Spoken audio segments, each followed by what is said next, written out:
नमस्कार दर्शकवृन्द महानुभावहरू, आज पनि हामी सिडिबी पोडकास्ट लिएर उपस्थित भइसकेका छौँ। यसमा हामीले विज्ञान सम्बन्धी केही कुराहरू परिचर्चा गर्छौँ र आफूलाई जानेका कुराहरू यहाँहरूमाझ सेयर गर्ने हामीले जमर्को गर्दछौँ। र त्यसका निम्ति आज हामीसँग हुनुहुन्छ एकदमै धुरन्धर विज्ञानका व्यक्ति जीवन आले। उहाँलाई हाम्रो कार्यक्रममा स्वागत गर्न चाहन्छौँ। र त्यसै गरी हामीसँग अर्को हाम्रो प्रिय मित्र र सबैलाई नमस्कार। अझ उहाँले चाहिँ सुदूरपश्चिमको मान्छेहरूलाई बुझाउनका लागि उहाँले बैतडीको भाषा बैतडीको भाषा म वास्तवमा भन्ने भने म भाषामा त पोख्त डोटेलीमा हो, तर त्यो सामानहरू चाहिँ लाइबर प्र्याक्टिकल पो गर्दु भयो अरे। त्यो किताब पाठ पढेर त नआउने हो क्या। त बच्चान कहाँ सिक्यो भन्नुभयो, तसरी त नसिक्यो भयो।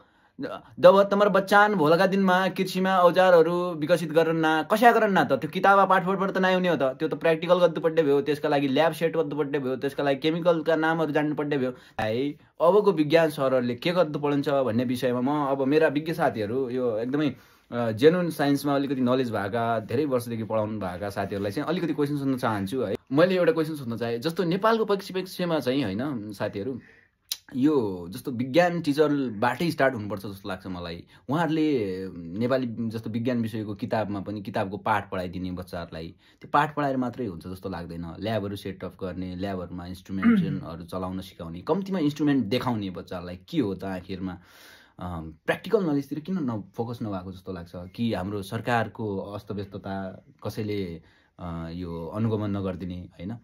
अनि त्यो के होला तपाईँहरूको विचारमा चाहिँ के लाग्छ जगदीशजी, भनिदिनुहोस् त।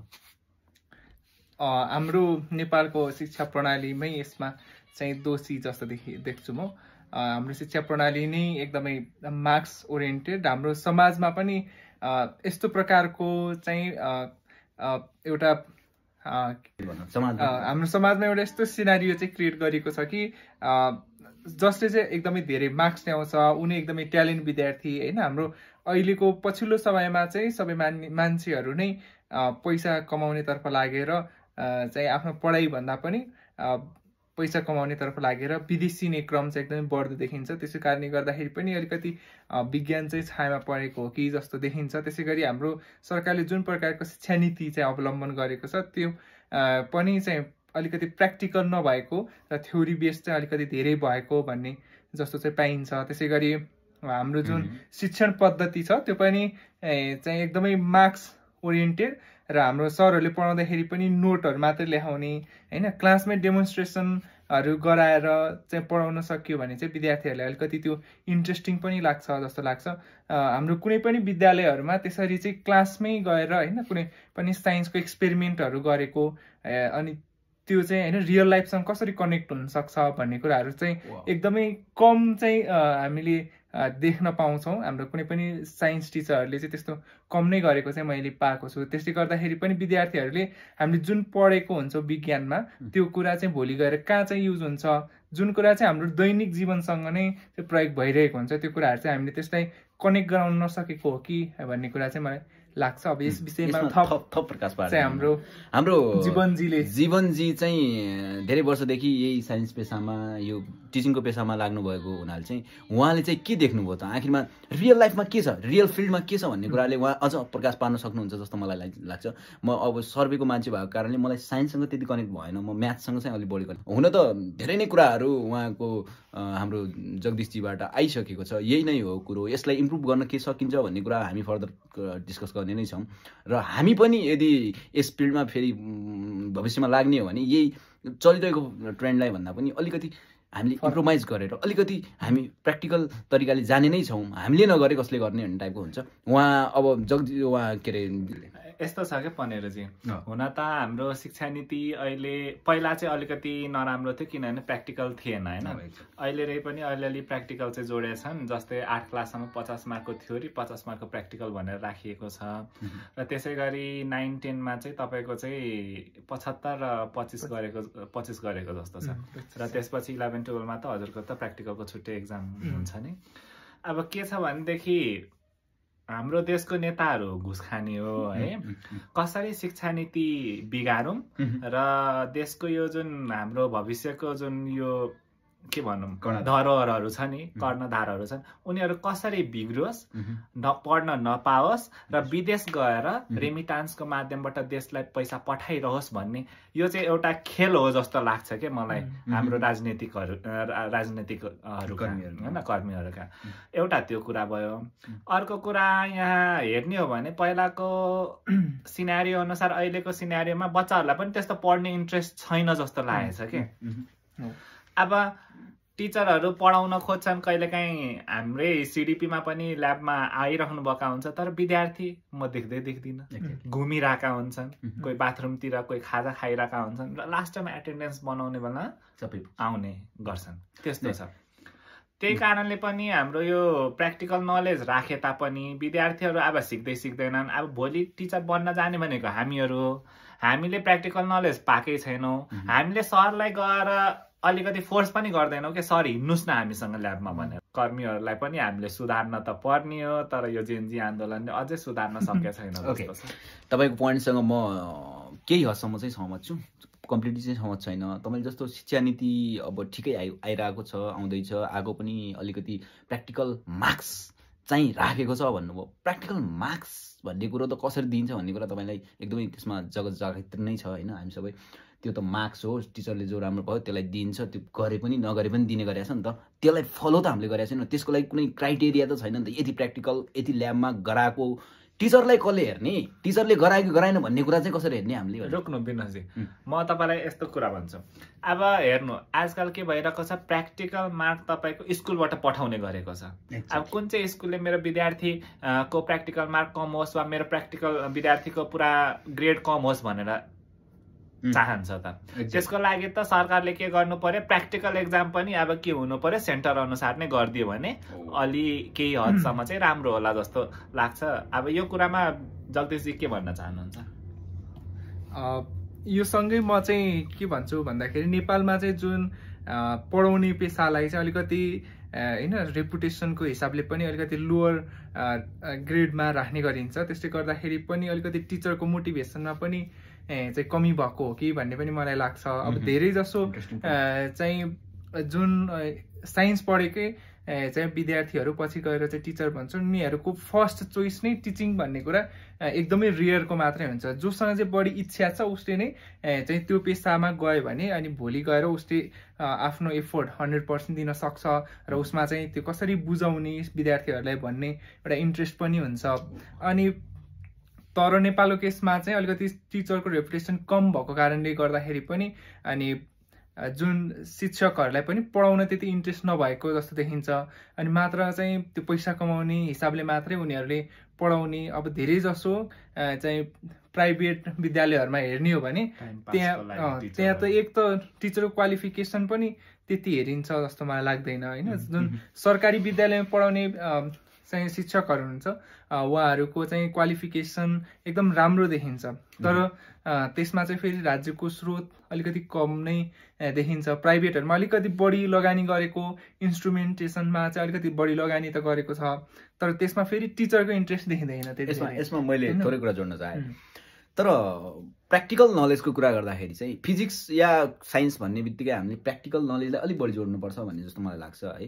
प्र्याक्टिकल नलेजमा जस्तो तपाईँले भन्नुभयो निजी विद्यालयहरूमा चाहिँ शिक्षकहरू अलिक कम शिक्षित भए तापनि त्यहाँ इन्स्ट्रुमेन्ट्सहरूदेखि लिएर प्र्याक्टिकलमा चाहिँ त्यहाँको बच्चाहरूले अलि राम्रो गरेको त्यसको कारण चाहिँ के होला? यदि उहाँहरूको त्यसलाई यस्तो भन्न सकिन्छ, त्यो चाहिँ त्यहाँको जुन म्यानेजमेन्ट सिस्टम छ होइन, म्यानेजमेन्ट कमिटीले नै अलिकति जुन टिचरहरूको निगरानी गर्नेदेखि लिएर होइन कतिको चाहिँ त्यसमा अब त्यो स्टुडेन्टको क्वालिटीहरू उनीहरूले भोलि आफ्नै उनीहरूको गार्जेनहरूले दिनुपर्ने हुन्छ। त्यस हिसाबले पनि चाहिँ त्यहाँ म्यानेजमेन्ट सिस्टम नै अलिकति चाहिँ राम्रो भएको जस्तो चाहिँ देखिन्छ गभर्मेन्ट स्कुलभन्दा। प्राइभेट नै हो सायद होइन। प्राइभेट विद्यालयमा चाहिँ कस्तो म्यानेजमेन्ट सिस्टम सरकारीमा चाहिँ किन नहुन सक्या टाइपको, प्राइभेटमा चाहिँ कसरी म्यानेजमेन्ट सिस्टम बलियो भइरहेछ? कम शैक्षिक गुणस्तरको शिक्षकहरू हुँदा पनि विद्यार्थीहरूलाई उपलब्धि बढी कसरी भइरहेको छ जस्तो लाग्छ तपाईँलाई? तपाईँको धारणा यसमा मैले लिन चाहेँ। मेरो धारणा के छ भनेदेखि अब प्राइभेट कलेजमा त प्राइभेट स्कुलहरूमा चाहिँ के हुँदो रहेछ, इम्प्लोइको रूपमा ट्रिट गर्दो रहेछ होइन। त्यही भएर चाहिँ माथिबाट प्रेसर दिने प्रिन्सिपलहरूले होइन त्यो गरेको कारणले गर्दाखेरि प्राइभेट स्कुलमा चाहिँ केही हदसम्म प्र्याक्टिकल चाहिँ भइरहेको छ। तर म चाहिँ तराई भूभागको भएको कारणले गर्दाखेरि म तराई भूभागको सामुदायिक विद्यालयको सन्दर्भमा के भन्छु भने त्यहाँ के हुँदो रहेछ भने अब जातिवाद हुँदो रहेछ क्या जातिवाद। अब कोही प्रिन्सिपल एउटा जातको छ भने उसको अन्डरमा यदि करार कोठा खुलेको छ भने सबै आफ्नो नातेदार सम्बन्धी, अब कोही बुहारी भयो है, कोही ज्वाइँ साहब भयो, यिनीहरूलाई राख्ने गरेको छ नामको लागि, तलब खुवाउनको लागि, जसको कारणले गर्दाखेरि अब उनीहरूलाई गाली गर्न पनि भएन होइन। अब परिवारसँग सम्बन्धित नातागोता बिग्रेला कि भनेर यही कारणले गर्दाखेरि चाहिँ के भइरहेको छ भने सामुदायिक विद्यालयहरूमा चाहिँ अलिकति जुन हाम्रो कडापन जुन प्रिन्सिपल प्रधानाध्यापकले देखाउनु पर्ने त्यो भइरहेको छ। त्यो सबै नातेदार सम्बन्ध, कृपावाद र अर्को जातिवादको कारणले नै हो भनेर म भन्छु। ओके, यो त भयो सामुदायिक विद्यालयहरूमा चाहिँ अलिकति फितलो, अलि राजनीति बढी, अलि राजनीतिले गाँजेको। यो कुरा त हाम्रो जो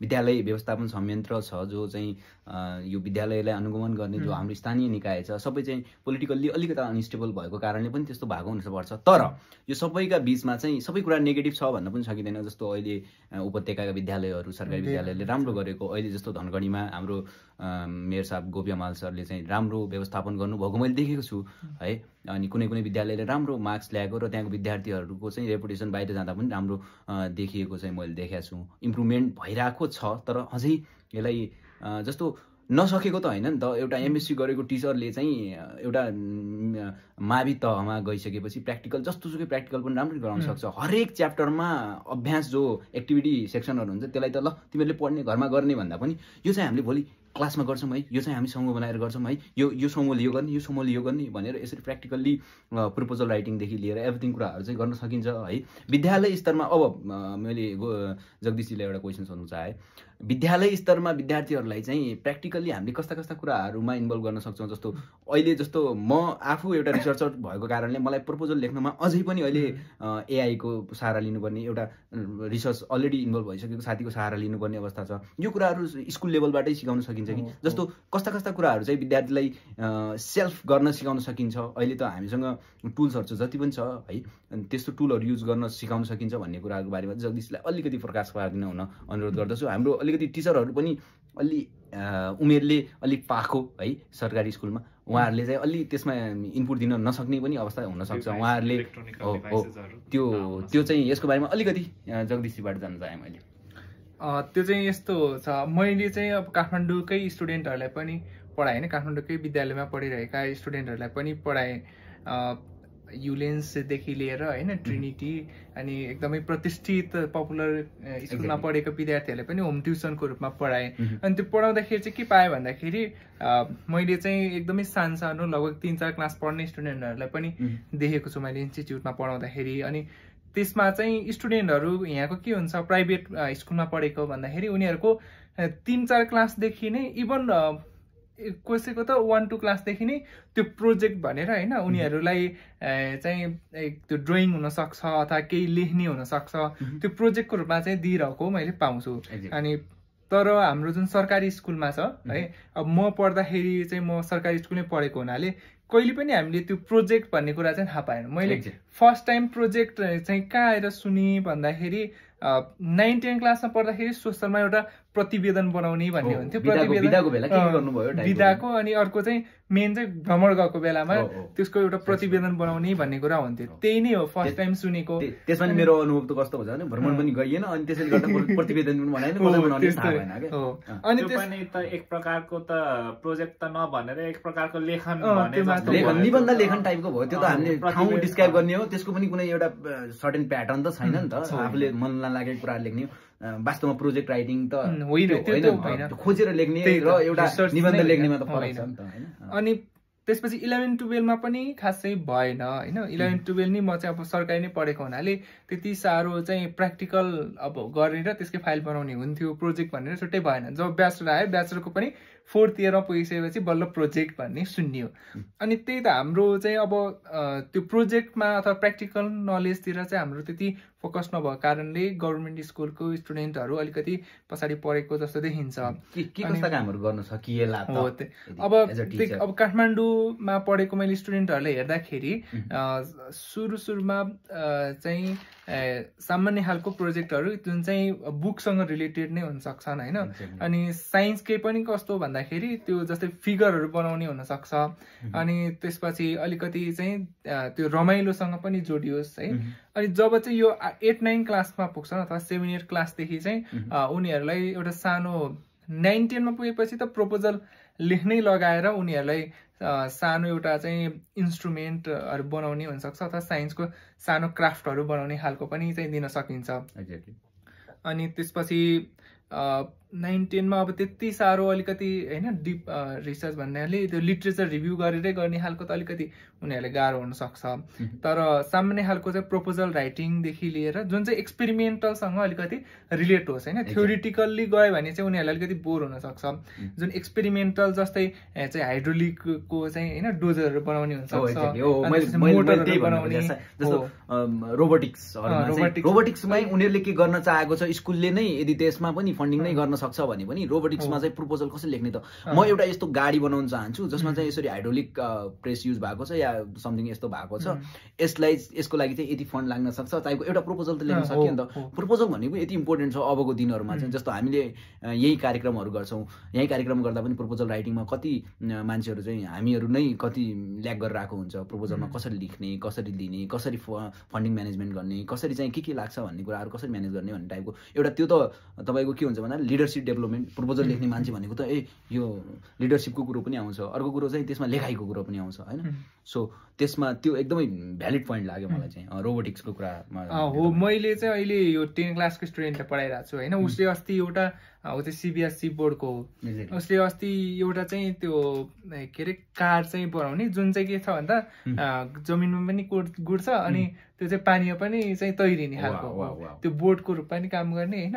अनि त्यस्तो चाहिँ उसले त्यो प्रोजेक्टमा काम गरिरहेको थियो। त्यो चाहिँ एउटा एक्जिबिसनको लागि उसले बनाइरहेको छु भनेर भनिरहेको थियो। अब त्यो 9-10 क्लासको स्टुडेन्टहरूले चाहिँ त्यो लेभलसम्मको गर्न सक्छ होइन।